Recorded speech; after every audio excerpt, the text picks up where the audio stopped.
Hey, shalom, shalom, shalom. Call hello, Yahweh, Shem Yahushai, Shem Kakwadash. All right, double honors go out to the apostles, bishops, and elders of Great Millstone. Salutations to the fellow Akim out there on the highways and byways, pushing this truth with honesty and sincerity across the four corners, trying to wake up the remaining hopeful elect. This is now I'm on with the DC camp. Here's a little article. It's it's so nice to see these devils up on reflection. All right, they're starting to see what we've been saying all along. This is their swan song, so to speak. Don't get it twisted. A swan is a very nasty and very dangerous bird, even though it looks timid and sweet and something you want to pet. Don't do that. In other words, it's still dangerous. You might be missing a face. Anyway, so it says, beneath the skin of our obsession with whiteness lie deeper fears about our place in the world. And my reason for giving you that example about the swan, it's metaphor for this Edomite, this so-called white man. He's still very much dangerous. He's still in power, despite his falling from his heaven. I always like to make the comparison of, well, we are very aware of what he did to achieve, to obtain what he has, through murder, through robbery, through rape, and all other kinds of atrocities that he committed. And I always say, well, if he did that in order to get what he's got, what will he do in order to keep it? All right, and that's goes hand in hand with what I just said at the top. All right, don't you be fooled. All right, this motherfucker's going out kicking and screaming. All right, it says the guy's name here is Victor Orba. I guess you say Orban. Let's get that. A worst nightmare. He says one morning, Anders, a so-called white man, an Edomite, woke up to find he had turned a deep and undeniable brown. Something like, what was the movie, Watermelon Man back in the day? And there was another one, I think it was Black Like Me, when this guy, it was back in the day. I believe it was black and white. Anyway, it is the opening line to Mohsen Hamed's new novel, The Last White Man. A line that deliberately echoes the opening to Franz Kafka's Metamorphosis. Ever since he first bedazzled with his 2000 novel Moth Smoke, Hamed has shown himself willing and capable of tackling big, divisive subjects: the war on terror, immigration, identity, corruption, poverty. With his latest novel, he attempts to engage with another biggie: whiteness. All right. Whiteness is a condition that pleads to be given novelistic treatment and to be rendered through a Kafkaesque lens. It has become a kind of metaphor, a myth even, and that's true because there's no such thing as a white person. All right, we know through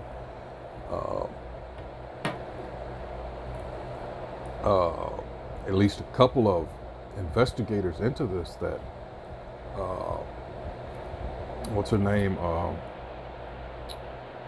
I can't remember her first name. Baccalaureate, and you have what is the guy's name? Something Allen. Anyway, they came up with this in the late 1600s, 1680s to be exact. All right, whiteness. All right, wow. And they're nothing could be further from the truth, neither in their looks nor the way they think and act. All right, it says, hold on just a minute, let me put this on pause. All right, I'm back. Slocky for that. Anyway, so they see their empire, their stranglehold on the world, slipping away. Anyway, continuing on, it says, for racists, whiteness is an expression both of pride and of loss, an embodiment of a sense of superiority and specialness, but also a rendering of a world that seems to be slipping away. You know, that word that's been ever since Donald Trump was in office, that what was it called? Not entitlement, it's called exceptionalism. All right, that's the American, it's how the world views the typical American. They think they can get away with any and everything just because they're American. People are tired of it. Anyway, it goes on to see Hungarian Prime Minister Orbán caused outrage recently by rejecting race mixing between Europeans and non-Europeans.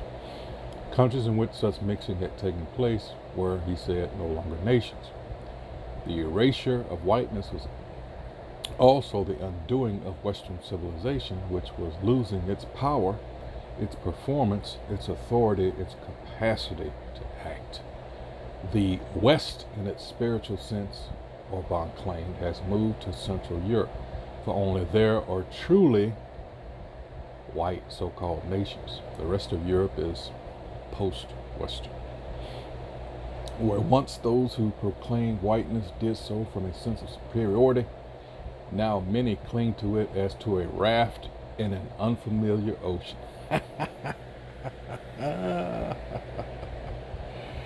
Oh, Habakkuk, 2nd chapter. All right. It says there is much talk on the far right of the need to defend white homelands and fear of a conspiracy to replace white people. And that's what motivated this asshole that shut up the store in Buffalo, New York, killing at least 10 elderly Jakes.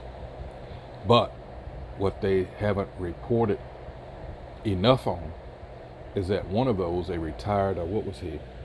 Was it a police officer? He was working security, but he was also trying to patent a water engine. So we don't know if this guy was a like Manchurian candidate type, assassin type, or it was, I don't believe in that, but I mean, as far as being luck, but yeah, it's something up with that. But in any case, that's another whole video, because it's happened several times. Where there was a Nigerian kid that something happened to him. I think his invention was something to do with a special kind of TV or something like that. I forget right off the top of my head, but anyway, these devils are devils.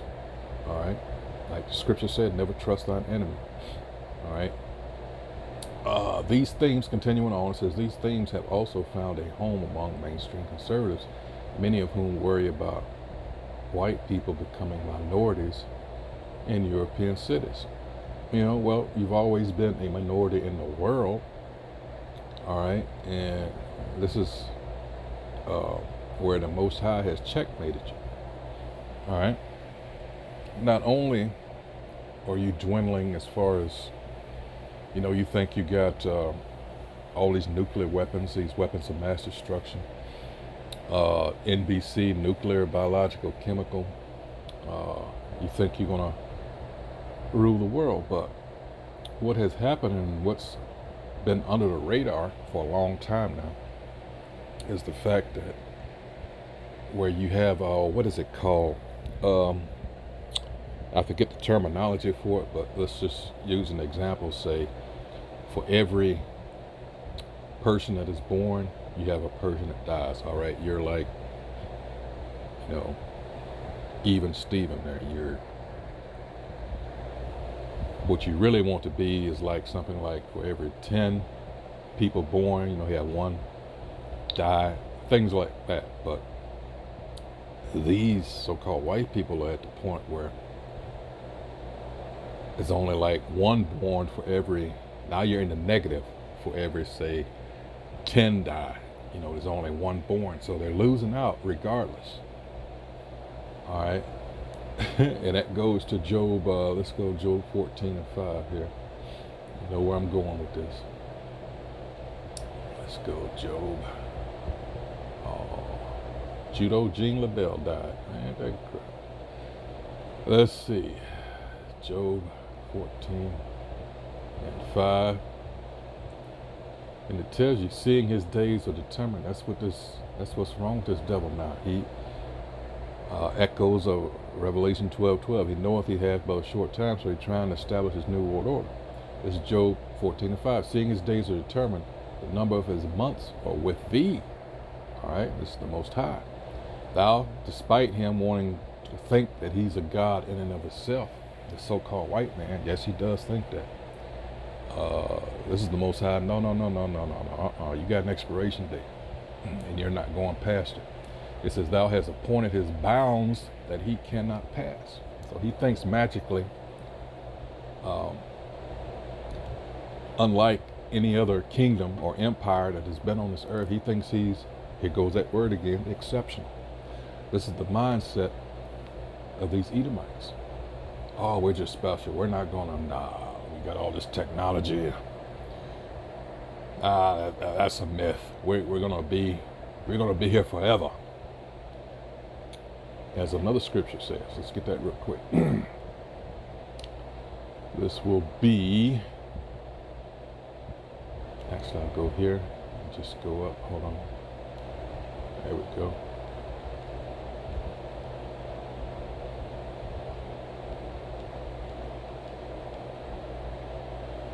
Oh boy, so like.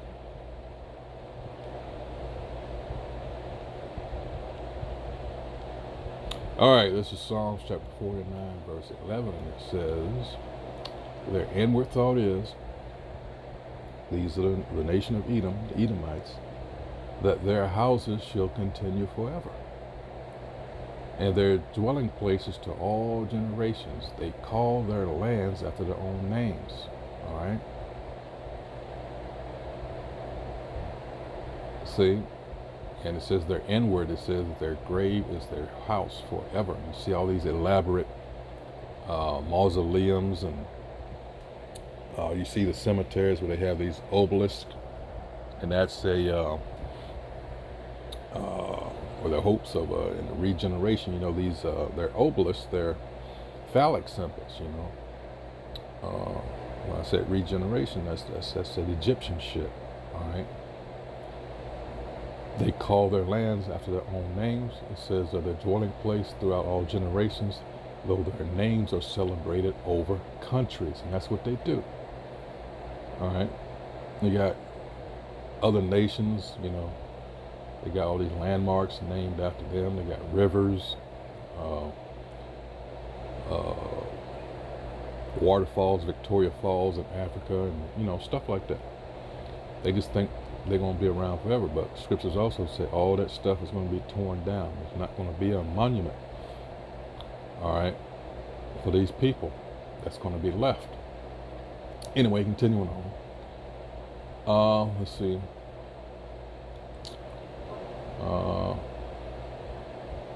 It says, if for many racists and conservatives, whiteness is a metaphor for a disappearing world, for many anti-racists, shaped as they often are by the contemporary climate of identitarianism, whiteness has become symbolic of power and privilege. Where once anti-racists might have seen their mission as combating racism, now many see it as confronting whiteness, or rather, combating racism and confronting whiteness have come to be seen as one and the same project. For many anti-racists, too, the focus on whiteness is rooted in a sense of pessimism about the possibilities of overcoming racism. The earthquake cannot be subpoenaed. The typhoon will not bend under indictment, wrote Ta-Nehisi Coates in his book Between the World and Me about the possibilities of overcoming racism. Coates, somebody did I just saw it briefly, here lately. Something regarding his name. I guess somebody had made a meme of it. Anyway, it says Coates is perhaps the most celebrated contemporary African-American essayist, a figure who, in the words of the late Toni Morrison, fills the intellectual void that plagued me after James Baldwin died. But where Baldwin never lost his hopes for social redemption, Coates despairs that it is no more possible to challenge racism than it is to prevent an earthquake or a typhoon with legal regulation. And he's right. These people, see, this is the point, and this is something that our people, you got to wonder about. All these so-called intellectual types, they go to your enemies, our enemies' schools, and get all puffed up. But you got to remember, this is our enemy's kingdom. You're going to hope to fight and win a battle against someone that hates you, that's in control. It makes no fucking sense. You want to talk about ice skating uphill? Well, yeah. I got to get it. I got to get it. Oh, this is Psalms. I've been going here lately a lot. This is the mindset of our people. They caught up in this bullshit, actually thinking that they're going to accomplish something and expecting the people that have been fucking you over for centuries and hate you, hate us, to all of a sudden magically just turn around and just say, no, it ain't going to happen. This is Psalms 43:1. It says, judge me, O Most High Yahweh, and plead my cause against an ungodly nation, with the emphasis on ungodly. Let's see. Let's look into that word. Because you got to stress this, because this goes to our people being set up in these churches with these pieces of shit, supposedly your spiritual leaders, not knowing and understanding what the book, the Bible, is all about. All right, let's see. Ungodly, let's go there. Strong's H 3808. La'ah. No, not. All right. So they are not. You are not supposed to say the two in the same breath. They are indeed ungodly. All right. And what? Let's finish that scripture. Oh, deliver me from the deceitful and unjust man. Let's go there. Strong's H 4820. Marama. Treachery. All day, every day. Guile. Craft. Subtlety. Treachery. There's that word again. Go back to Genesis, 3rd chapter. Subtly. Subtly. Let's go into that.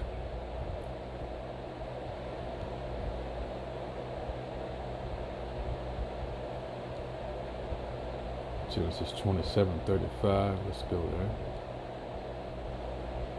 This goes to Jacob and Esau, but it goes even further back to the garden. All right. Strong's H 4820. That same word. Marama. Deceit, treachery.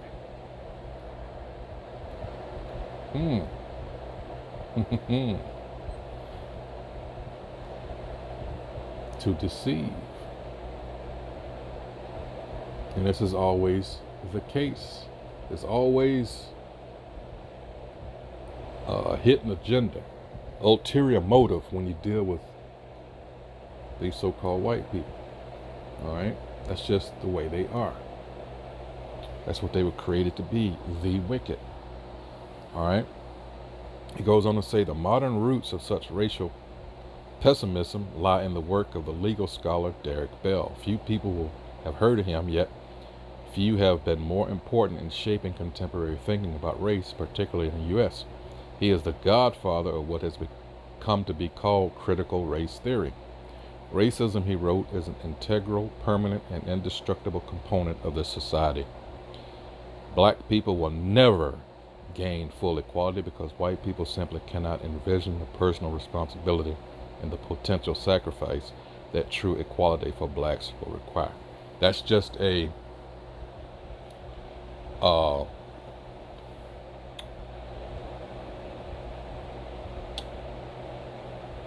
eloquent way of putting it, but we've said the same thing all along in a more down-to-earth way in the scriptures beside us. It says, what? Never has this person always been an enemy to us? We are never to trust him. Period. And that's what a lot of our people still to this day do not understand. All right.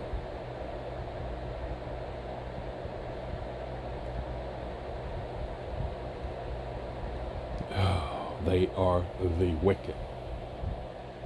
You are, as the scriptures say, when you use the word abhor, let's get that, abhor. This is what actually we are supposed to be doing when it comes to these, abhor.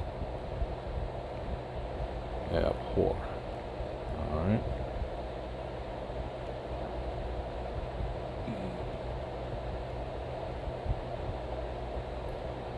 Here's the famous one in Deuteronomy 23:7. Let's get that real quick.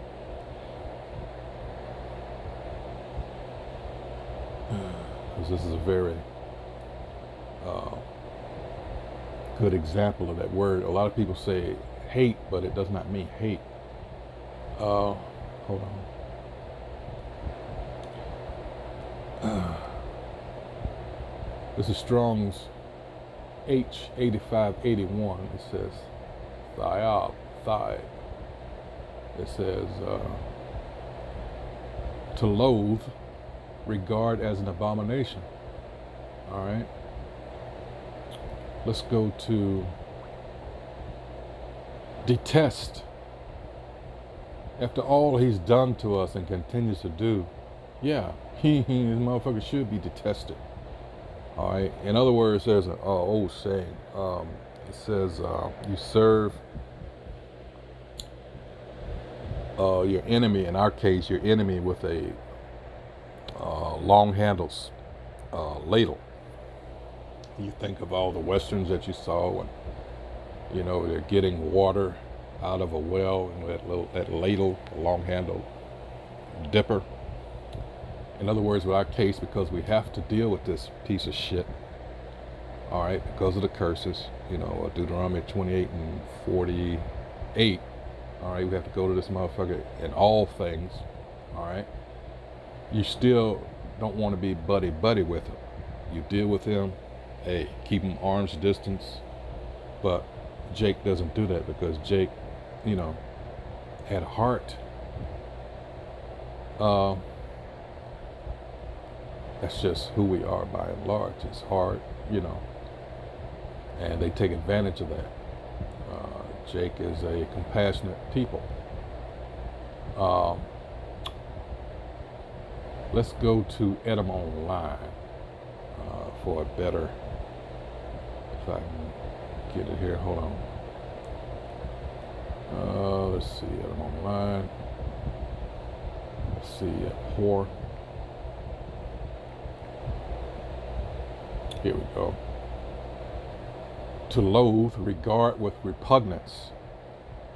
And that shouldn't be hard to do when you really understand who you're dealing with, even how they look. All right. Dislike intensely, literally to shrink back with horror or dread. All right. Shudder, to tremble at. All right. Let's keep on going. All right. be remote from,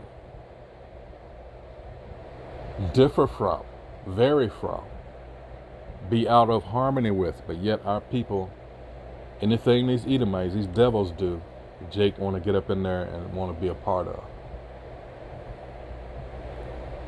All right. Shrink back from, have an aversion for.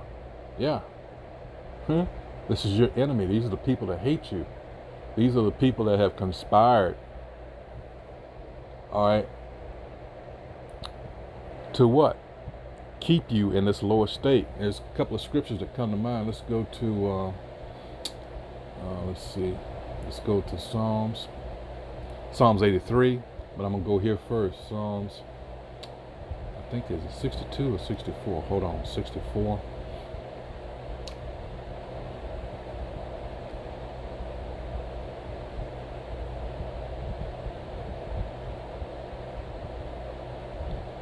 Again, this is Psalm of David. That's good, but I think it is 62. I think it's what I want. Hold on. Yeah, it is. Psalm 62, again. Psalm of David. And 4. This is them all day, every day when it comes to us. You see it on the news. You remember, for those of you old enough, the drug wars. It was a constant parading of Jake in front of the news cameras. It says, Psalm 62 and 4, they only consult to cast him down from his excellency. They delight in lies. They bless with their mouth, but they curse inwardly. All right? This is what they're expert at doing. All right? And they come off trying to be the good guy. All right, now let's go to staying in Psalms 83, because this is another game they play. It's called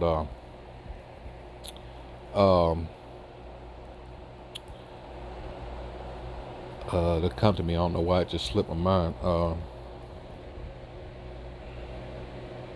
Gaslighting. This is Psalms 83. It's other words, it's making you believe that your reality is not your own. All right. Playing with your perceptions of reality. It says, keep not thy silence, O Most High. Hold not thy peace, and be not still, O Most High. For lo, thine enemies make a tumult, and they that hate thee have lifted up the head. They have taken crafty counsel against thy people, and consulted against thy hidden ones. They have said, come and let us cut them off from being a nation, and they have. That the name of Israel may be no more in remembrance. No, they're Israelis now. Which we know by that definition, it just means occupier of the land. They have no connection with being the actual biblical Israelites. They stole your land. They tells you that, Ezekiel 36 chapter.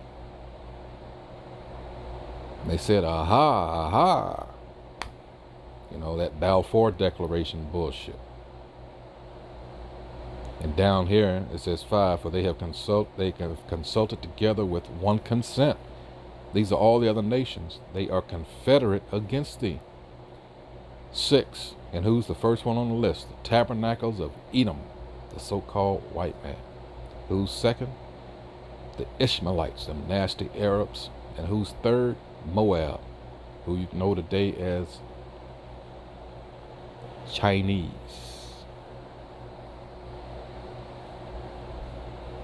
Those are the big 3. And not our friends, not by a long shot. All right?